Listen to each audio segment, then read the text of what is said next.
V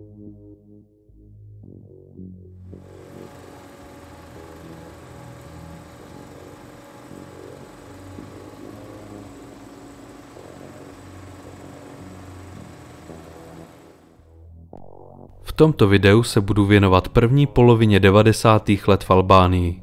Nápad na toto video vzešel z populárního seriálu 90, který tuto dobu opět spopularizoval. Všichni díky seriálu známe české 90. Pojďme se ale vrhnout na ty albánské, které osobně považuji za jedny z nejbizárnějších. V prvním díle si popíšeme konec komunistického režimu v zemi, přechod na tržní ekonomiku a nebezpečné pyramidové hry. Šlo o nejrozsáhlejší pyramidové hry v Evropě, které přímo zapříčinily rozpad státu. Toto téma nebylo dosud na českém YouTube zpracováno, tak doufám, že toto video bude pro vás přínosem. V druhém díle se můžete těšit na obrovské občanské nepokoje, které musela ukončit až mezinárodní intervence. V této době v Albánii operovaly paralelní komunistické orgány a agresivní pouliční gangy, které byly napojeny na islámské extrémisty. K pochopení těchto násilností je však třeba pochopit předcházející události. Naprostá izolovanost země způsobila, že se mnoho obyvatel nachytalo na nekalé praktiky některých nových finančních společností. Pojďme se tedy podívat, jak vše začalo.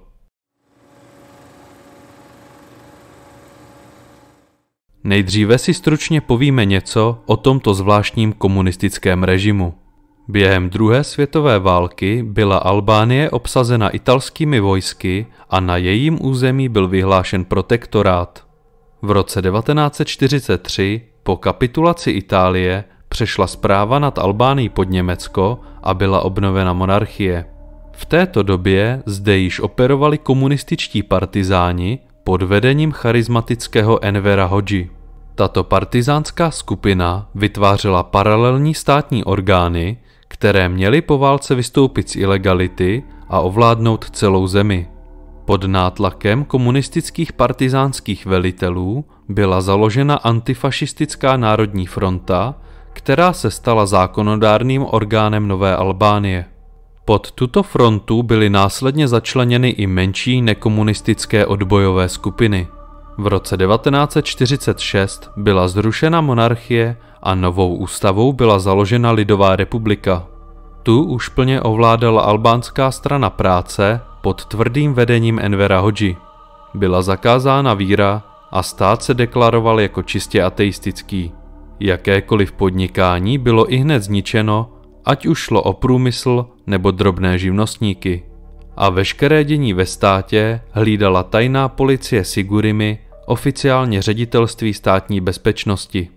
Po smrti Stalina se Albánie odvrátila od Sovětského svazu a Jugoslávie a začala se orientovat na Čínu. Spolupráce s Čínou byla v 70. letech vypovězena a tato malá země se začala propadat do absolutní izolace. Komunistický režim v Albánii byl tedy velice izolovaný a v dnešním pojetí připomínal nejvíce Severní Koreu. Hodža si znepřátelil představitele západních i východních mocností a připravoval zemi na válku tím, že nechal vybudovat přes 170 000 malých bunkrů po celé zemi. Dnes se jedná o vyhledávaná turistická místa. Ještě v roce 1985 pracovalo 61% Albánců v zemědělství. Mnoho obyvatel žilo na pokraji chudoby a země se stávala čím dál víc zaostalou. Taktéž v roce 1985 zemřel vůdce Enver Hodža a na toto místo usedl jeho přítel Ramiz Alia. Tvrdý režim a všudy přítomná cenzura způsobila, že zde neexistovala organizovaná opozice ani disidentské hnutí, jako například Charta 77 v Československu. Poté přišel rok 1989. Na rozdíl od jiných evropských socialistických států se v Albánii v roce 1989 nic nestalo. Obrovská izolace způsobila to, že se oficiálně nikdo o změnách ve východní Evropě nedozvěděl. O těchto událostech vědělo jen pár jedinců, kteří nelegálně poslouchali italské nebo jugoslávské rádio. V lednu 1990 oficiální zdroje v Albánii informovali o svržení rumunského komunistického vůdce Nikolaje Čaušeska. Nikoliv však o dalších revolucích, například o té naší sametové. Informovali však vlastním úhlem pohledu, tedy že lidové hnutí svrhlo protilidovou vládu, která zradila socialistické ideály. Tato informace měla opačný efekt, než státní představitelé očekávali, a lidé se začali bouřit. Paradoxně si tento režim způsobil vlastní pád sám. Ještě v ten samý měsíc byla svolána obrovská demonstrace ve městě Skadar a celý rok 1990 se pak nesl ve znaku četných stávek a demonstrací. Na demonstracích zaznívalo volání po demokratizaci země, uvolnění trhu a po svobodě slova. Taktéž zaznívalo volání po náboženské svobodě, což je pochopitelné v tradičně islámské zemi. V létě se podobně jako v Sovětském svazu rozštěpila albánská strana práce na konzervativní a liberální křídlo. 9. prosince 1990 povolilo vedení státu zakládání politických stran. 12. prosince 1990 byla v Tiraně založena Demokratická strana, která se stala první opoziční politickou stranou od dob druhé světové války. Šlo o precedent, který odstartoval zakládání jiných, často netradičních stran. V lednu 1991 začaly vznikat první nezávislé noviny a byla propuštěna většina politických vězňů. Zbylí političtí vězni byli propuštěni 17. března 1991. Rozhodující událostí byla demonstrace v Tiraně v únoru 1991. Tehdy se shromáždilo 100 000 lidí, kteří požadovali již zmiňované požadavky, tedy svobodu projevu a vyznání a uspořádání demokratických voleb. Během demonstrace byla davem stržena socha Envera Hodži, které následně odňaly hlavu. I přesto, že bezpečnostní složky byly připraveny zasáhnout, tak rozkaz k zásahu nebyl vydán. Na přelomu března a dubna byly vyhlášeny první svobodné parlamentní volby, které vyhrála albánská strana práce. Výsledky voleb tak vyvolaly další sérii nepokojů v severní Albánii. Mezinárodní pozorovatelé však volby uznali jako platné. V dubnu byl změněn název země z Albánské socialistické lidové republiky na Albánskou republiku. 12. června se albánská strana práce přetransformovala na Socialistickou stranu Albánie a stala se sociálně demokratickou stranou. Za touto transformací stál tehdejší generální tajemník Rady ministrů a člen strany Fantos Nano. V roce 1992 vyhrál prezidentské volby demokratický kandidát Sali Berisha a vystřídal tak stávajícího Ramize Aliu. Přechod ekonomiky byl pro Albánii takovým šokem, že musel být zaveden přídělový systém, který zajišťoval základní potřeby obyvatelstva. Problémem byl v této oblasti i postoj mnoha Albánců, kteří místo oficiálního podnikání raději volili cestu veksláctví. Celé dění provázela i obrovská nezaměstnanost, korupce a vznik různě motivovaných pouličních gangů. Mnoho lidí v této době emigrovalo do Itálie, Řecka nebo do Spojených států. Tento obrovský exodus způsobil, že většina Albánců dnes žije mimo Albánii, zejména v západní Evropě a ve Spojených státech.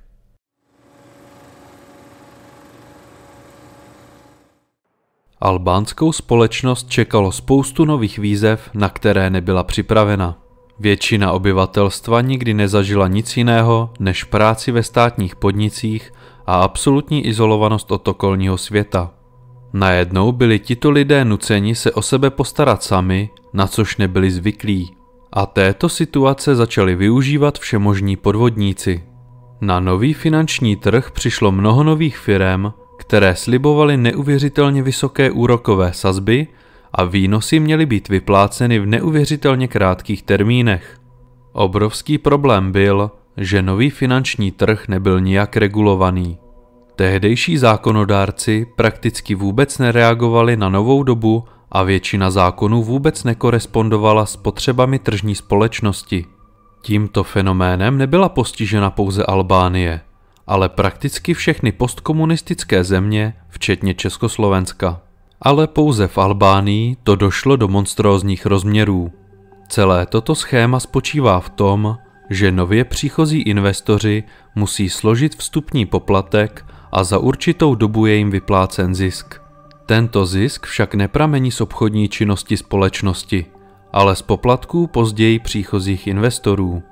Dlouhodobě je pyramidové schéma neudržitelné a dříve či později vždy dojde ke krachu. Často je také označováno jako Ponziho schéma.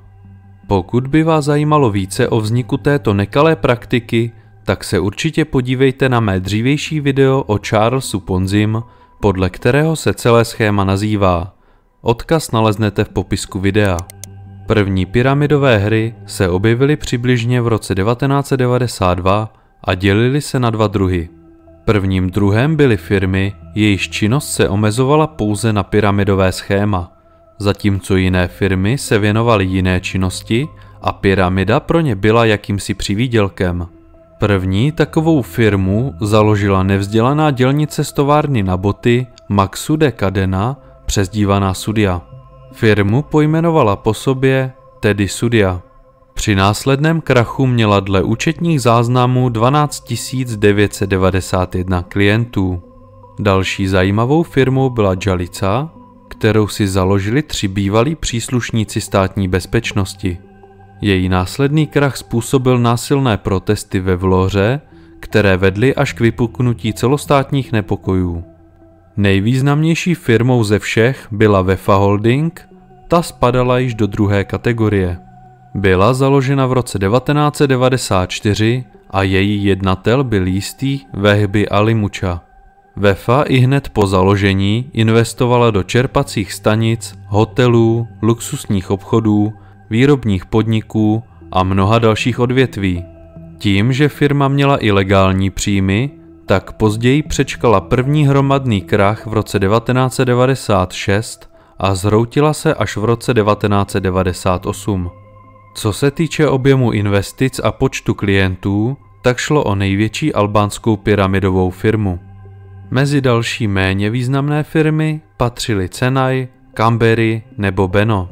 Mnoho z těchto společností finančně podporovalo kandidáty demokratické strany, jelikož se obávali návratu komunistického režimu. Co vlastně způsobilo, že lidé vydatně investovali do těchto podezřelých firem? Hlavním problémem byl netransformovaný finanční systém země. 90% veškerých vkladů držela státní banka, která pochopitelně nevyvíjela téměř žádnou komerční činnost. Naproti tomu se zbytek ekonomiky rychle transformoval na tržní systém. V důsledku toho vznikla vysoká poptávka po úvěrech, kterou nemohla státní banka uspokojit. Přidruženým faktorem byla tehdejší platná legislativa, která umožňovala naprosto neregulovaný finanční trh. Státní banka totiž tehdy nevystupovala vůči soukromým subjektům jako kontrolní orgán, ale de facto jako komerční banka vlastněná státem. Kombinace těchto faktorů způsobila, že rychle vznikaly úvěrové společnosti, které nikdo nekontroloval. Právě tyto společnosti časem spadly do této pyramidové smršti. Spotřebitelé a začínající podnikatelé si tedy začali půjčovat u těchto nových společností a stali se tak součástí tohoto šíleného schématu. Zajímavostí je také to, že se v jednatelských a obdobných funkcích těchto společností začali objevovat vysocí státní úředníci a bývalí příslušníci státní bezpečnosti. Během let 1993 a 1994 se úrokové sazby držely přibližně ve stejných hodnotách. Koncem roku 1995 však přišla změna. Úrokové sazby byly téměř plošně sníženy na 4%. Příčinou bylo rozhodnutí Organizace spojených národů pozastavit ekonomické sankce proti Jugoslávii. Tím vypadl téměř všem firmám jeden zdroj příjmů, jelikož se věnovali přeshraničnímu pašování zboží z Jugoslávie. Pokud vás zajímá pašeráctví, tak se rozhodně podívejte na mé video o králích Šumavy. Odkaz naleznete taktéž v popisku videa. Další ránou byl raketový vzrůst inflace, kdy z původních 5% vyskočila v roce 1996 na 17%. Vložené prostředky tak ztratily svoji původní hodnotu a vyplácené zisky již nebyly tak zajímavé. V roce 1996 dosahovala hodnota závazků pyramidových firem téměř polovinu HDP země. Na podzim 1996 některé firmy zvedly slibované zisky na 30 až 40%, aby přilákali do schématu zbytek Albánců, což se jim nakonec povedlo. V té době Albánci prodávali své domy, aby měli volné prostředky k investování. Zemědělci zase prodávali svůj dobytek. Svědek těchto událostí popsal, že Tirana byla na podzim 1996 cítit jako jatka, jelikož zemědělci zaplnili trhy, kde hromadně rozprodávali svá zvířata. Na tuto situaci začal Mezinárodní měnový fond a Světová banka upozorňovat a snažili se tuto situaci řešit. Mezinárodním organizacím bylo v této době již jasné, že se země řítí do obrovského krachu, a tak žádali albánské úřady o společné řešení situace. Reakce úřadů však byla natolik pomalá a nekoordinovaná, že se katastrofě již nedalo předejít. Do firem investovali celkem 2/3 albánského obyvatelstva a bohužel i některé státní a samosprávné orgány. Během celého dění v roce 1995 Albánie požádala o vstup do NATO, ale kvůli všem zmíněným problémům byla přijata až v roce 2009. Počátkem roku 1997 dosáhla inflace 40% a stát se společně s pyramidovými firmami začal hroutit, ale to už se pomalu dostáváme k další kapitole tohoto příběhu. Po zhroucení těchto schémat se Albánie ponořila do hluboké krize, která odstartovala násilnosti celostátního charakteru. Ale vše si probereme až v dalším díle.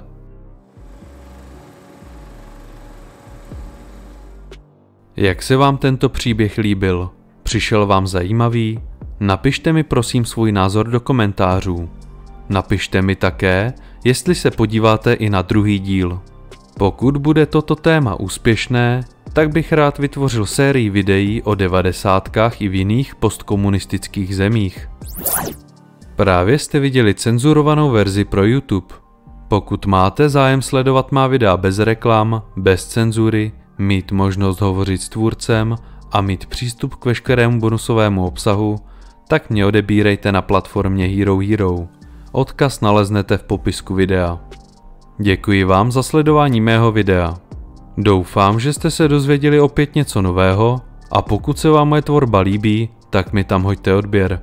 Moc mi to pomůže v rozvoji tohoto kanálu. Taktéž se můžete stát členem kanálu a získat tak různé divácké výhody. Pokud byste chtěli podpořit moji práci, tak můžete kliknout na tlačítko díky a ukázat mi zvýrazněným komentářem svoji podporu. Každé jedné podpory si moc vážím.